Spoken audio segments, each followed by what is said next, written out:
안녕하세요. 김어준입니다. 지난 주말 김관진 전 국방장관에 이어 임관빈 전 국방부 정책실장도 석방됐습니다. 김관진 전 장관이 구속적부심 청구한 이후 조중동을 필두로 한 보수 매체에서 김관진은 북한이 가장 무서워하는 참 군인이라는 바보 같은 논리를 서로 복사해가며 반복했었죠. 구속적부심으로 석방될 리가 없는데 왜 이렇게까지 구명기사를 쓰나 했었습니다. 아니었습니다. 그들은 그들의 파트를 열심히 수행하고 있었던 거죠. 몇몇 매체는 이 석방을 법원과 검찰의 갈등이라는 프레임으로 보도합니다. 아니죠. 제발 그렇게 봐주기를 원하는 거겠죠. 군이 군의 기밀 조직을 통해 대선에 개입한 사건이자 전직 대통령과 직접 연결되는 사건의 핵심 책임자들을 그냥 풀어준 겁니다.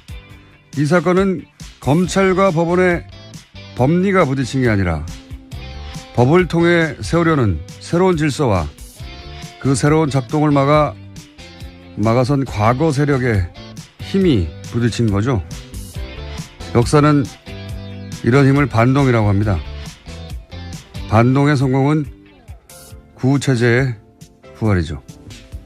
김원준 생각이었습니다. 아주 주말 사이에 재미있는 뉴스가 많이 나왔습니다. 네, 뉴스가 정말 많았습니다. 자, 임관빈 정책실장도 풀려났죠? 예, 지난 24일인데요. 김관진 전 장관과 같이 구문 댓글 부대 관련 혐의를 받고 있었습니다. 그런지 구속된 지 13일 만인데 김관진 전 장관이 구속적부심으로 석방되자 임 전 실장도 구속적부심을 청구했고요. 법원이 이를 받아들였습니다. 신강렬 수석부장판사는요.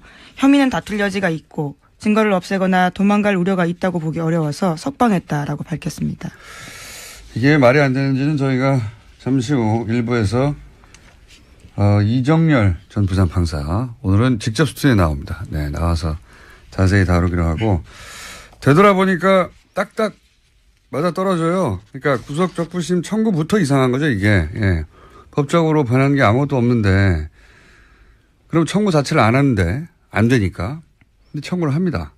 그리고 조선일보를 필두로 북한이 제일 무서워하는 참군인. 예.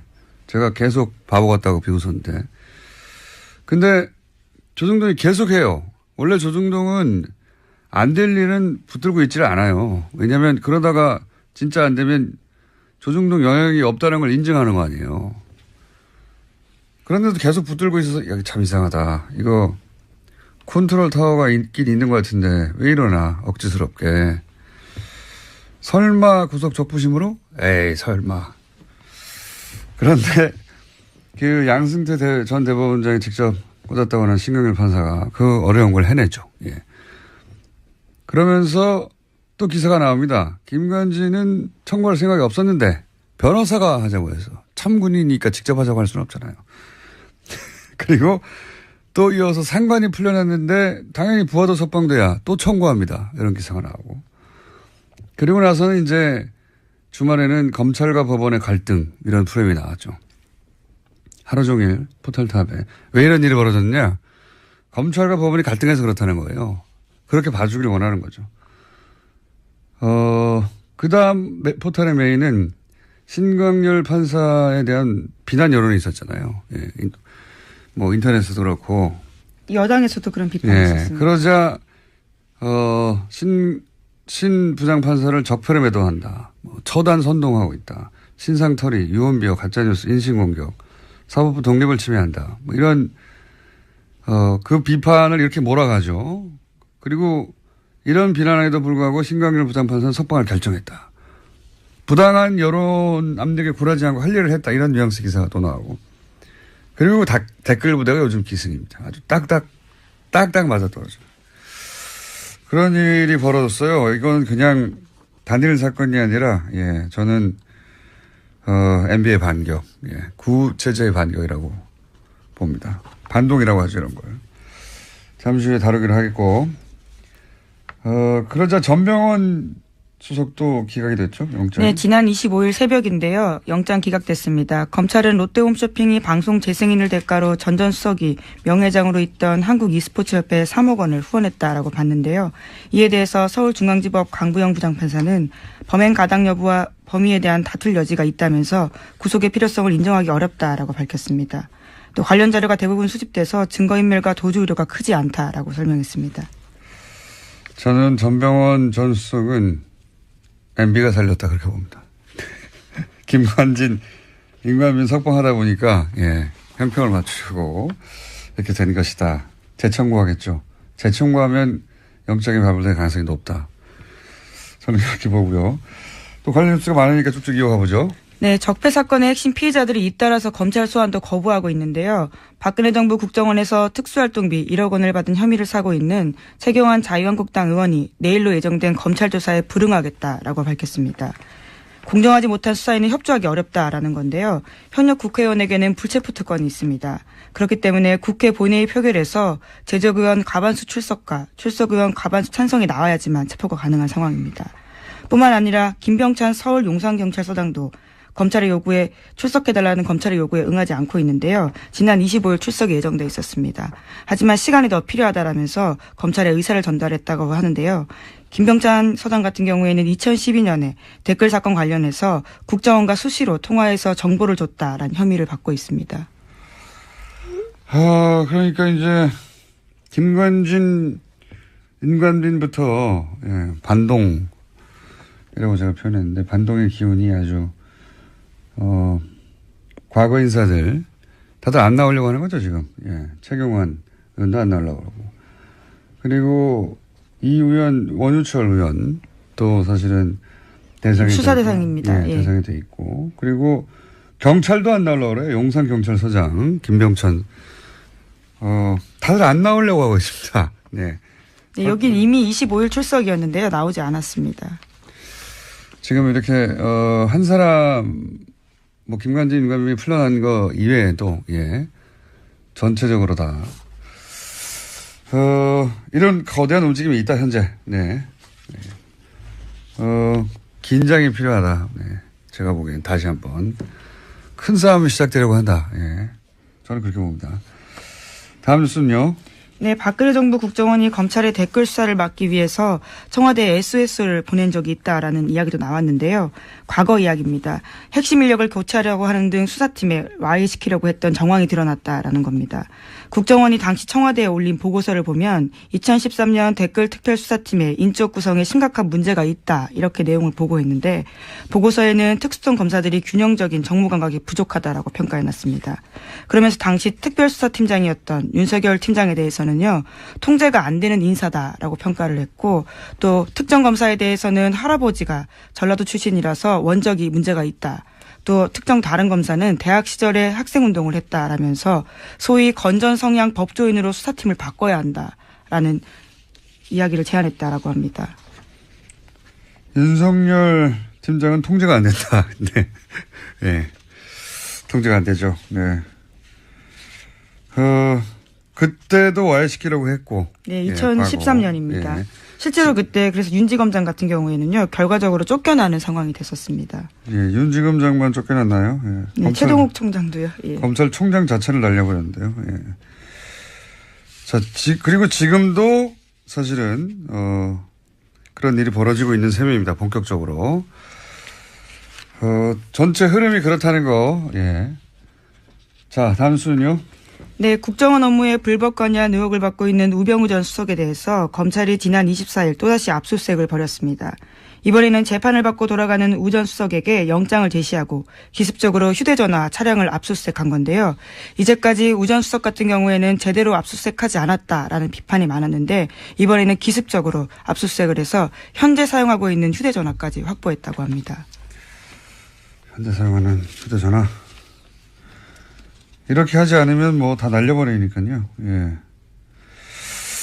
자, 우병우 전 수석은 사실은, 엄청난 확률로, 불가능한 일들이 연속으로 벌어진 분이죠. 통신영장이라고, 원래 이제 수사 대상이 되면 일단 기본적으로, 누구와 통화했는지부터 알아보잖아요. 예. 이거는 안 내줄 확률이 1%도 안 되는 건데 연속으로 안 내줬어요. 예. 네, 그래서 이례적이다라는 보도도 꽤 있었습니다. 그냥 이례적인 게 아니에요. 이건 일어나지 않을 일이 일어난 거예요. 우병우 전 수석과 관련해서는 아무것도 수사하지 못하게 하는, 예. 이제 하도 그러다 보니까 갑자기 들이닥쳐가지고 갖고 있는 휴대전화를 차에서 내리는데 뺏은 거죠. 압수수색한 건데 여기서 뭐가 나올지 모르겠습니다. 이제 우병우 전 수석에 대해서는 검찰도 어떻게든 해보려고 하는데 여태까지 실패해 왔어요.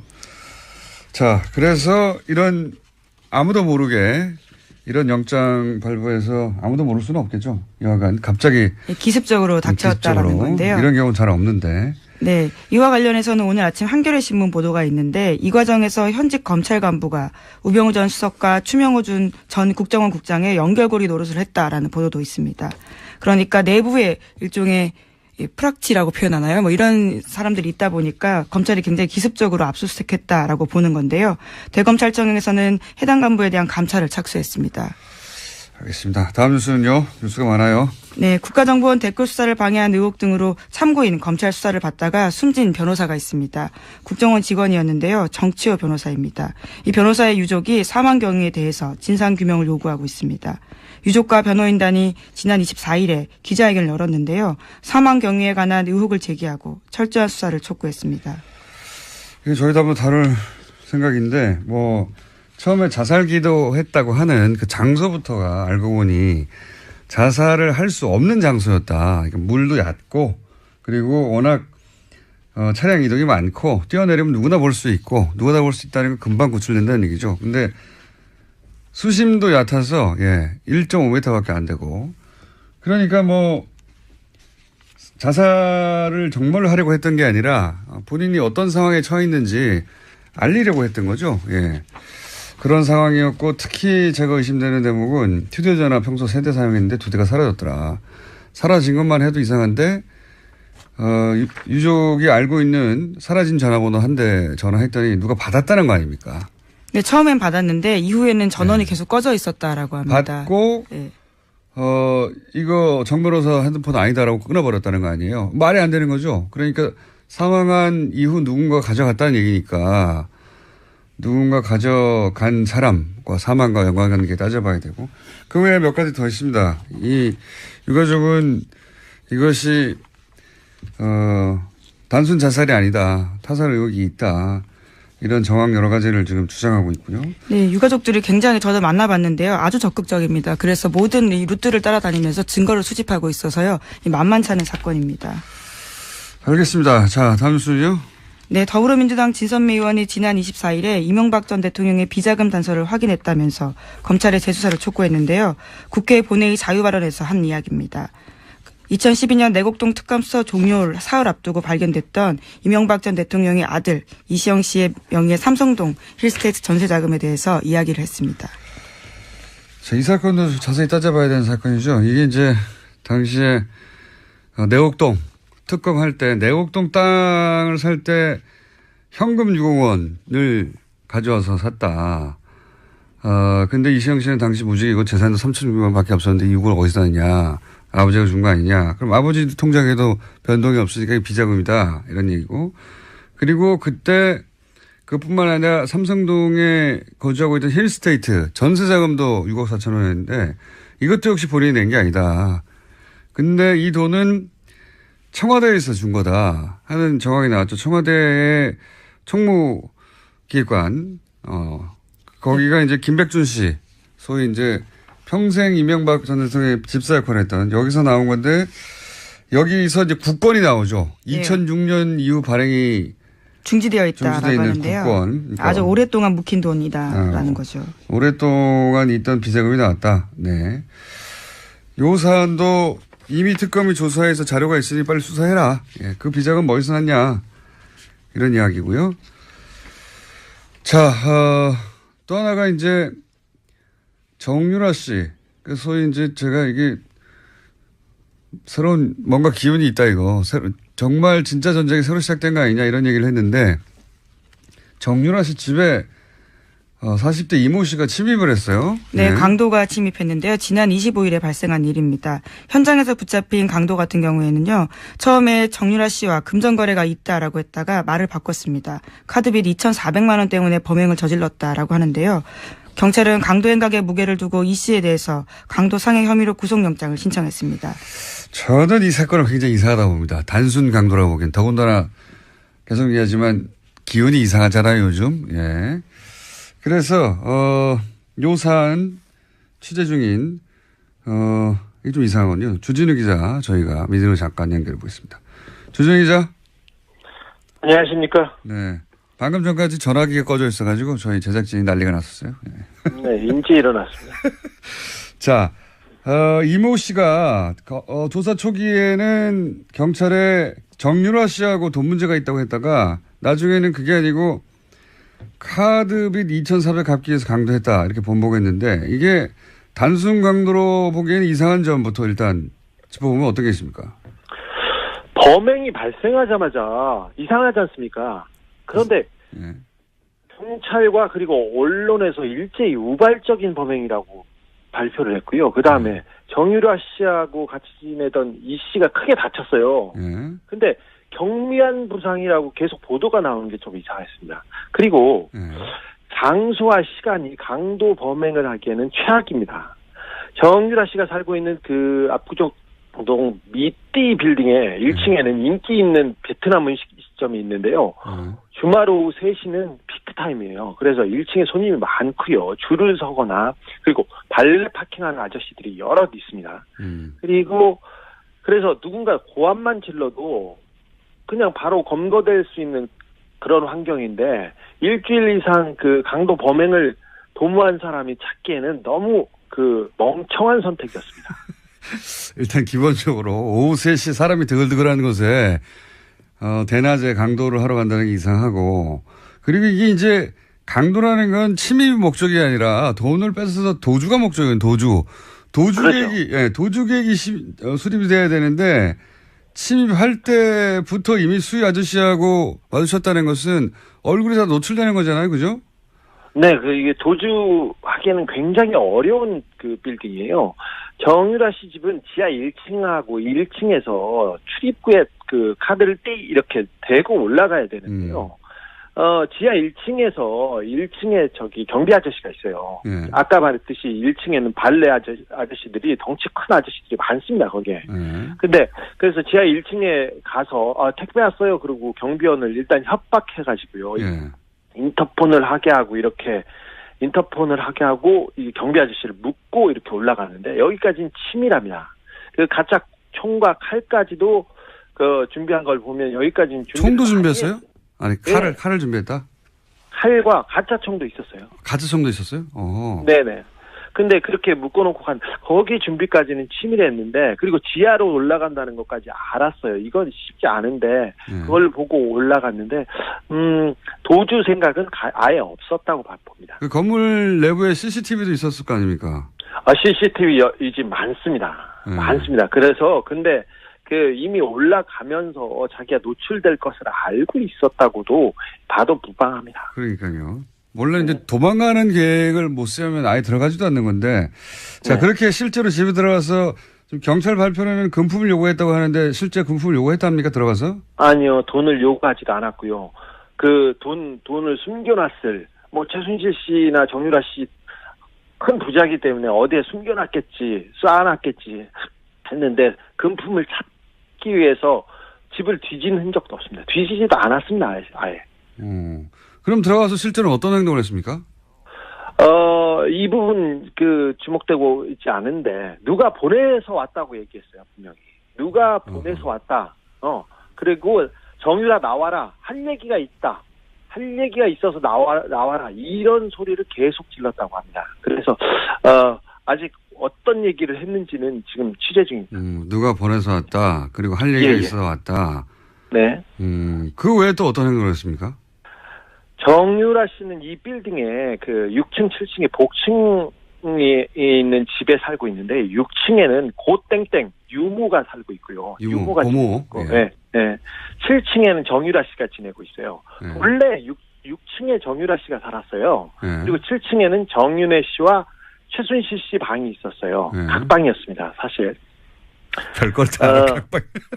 예. 저 이제 네 거기에 어떤 사진이 걸려 있고 예. 이상한 도령 사진이 걸려 있고 그렇습니다.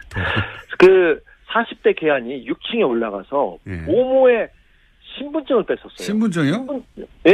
신분증을 보면서 어딘가에 전화도 했습니다. 이 어디 신분증을 보고 전화. 네, 이거 수사 중이니까 곧 파악이 될 겁니다. 뭐 집에 그 돈이 없으면 뭐 돈과 비슷한 카드를 뺏는다든가 분명히 뭘 다른 걸 해야 되는데 인출 시도를 신분증을 하자든가. 보고 신분증을 보고 전화를 했다는 것은 좀 이상하죠. 굉장히 이상하네요. 이건. 네. 돈을 목적으로 한 침이 아닌 건 거의 분명한 것인데. 그리고 아까 이제 마필 관리사 같이 네. 거주하고 있던 마필 관리사 이모 씨가 이제 다투다가 예. 칼에 찔렸다. 그런데 뭐 네. 경미한 부상 정도 생명에 지장이 없다. 이런 식의 보도가 있는데 사실 아닙니까? 그것도 사실 아닙니다. 그 6층에서 좀 소란이 있고 그러니까 7층에서 이제 이모 씨가 나왔어요. 예. 근데 마필 관리사 이 씨한테는 너하고는 감정이 없다. 찌르고 난 다음에도 너한테는 미안하게 생각한다. 이런 식으로 얘기를 했어요. 그리고는 너한테 볼 일 없으니까 저기 정유라 나와라. 정유라 나와라. 이렇게 계속 얘기하고 그리고 다른 거를 찾았습니다. 볼 일이 없다. 네. 다른 볼 일이 있다는 이야기네요. 네네. 돈도 아니었고 다른 볼 일이 네. 있다. 마필 관리사 생명에 지장이 없다는 보도는요? 이것도 좀 수상한데요. 그 칼이 굉장히 깊숙이 한 번에 쑥 들어갔습니다. 거의 전문가 소행이라고 볼 수 있을 정도의 상처라고 저는 들었어요. 그래서 병원에도 확인해 봤는데 몇 센치만 옆으로 갔으면 그 신장을 관통해서 사람 바로 죽을 수도 있었어요. 그래서 단순한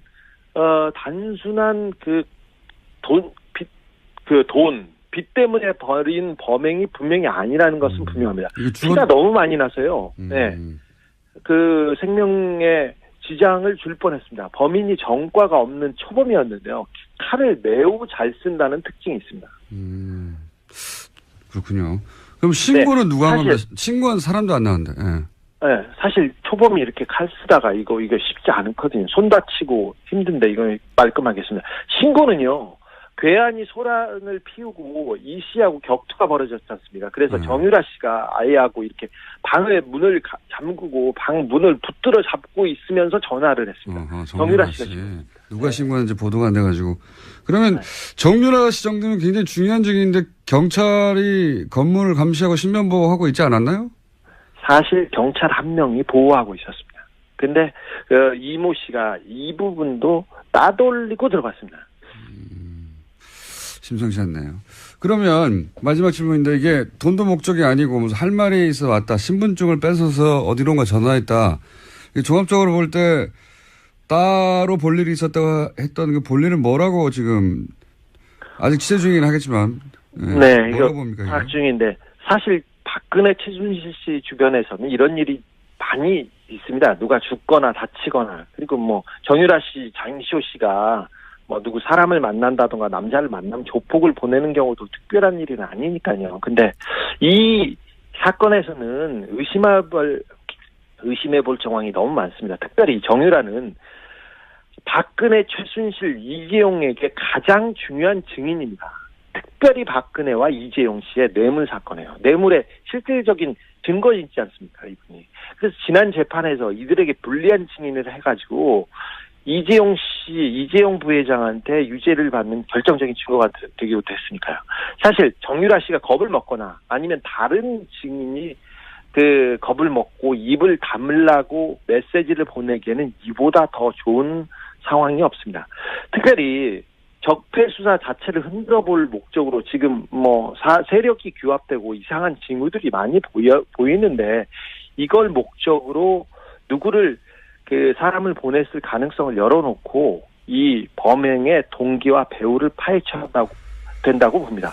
분명히 우발적인 범행은 아니었습니다. 알겠습니다. 오늘 여기까지 하겠습니다. 감사합니다. 네.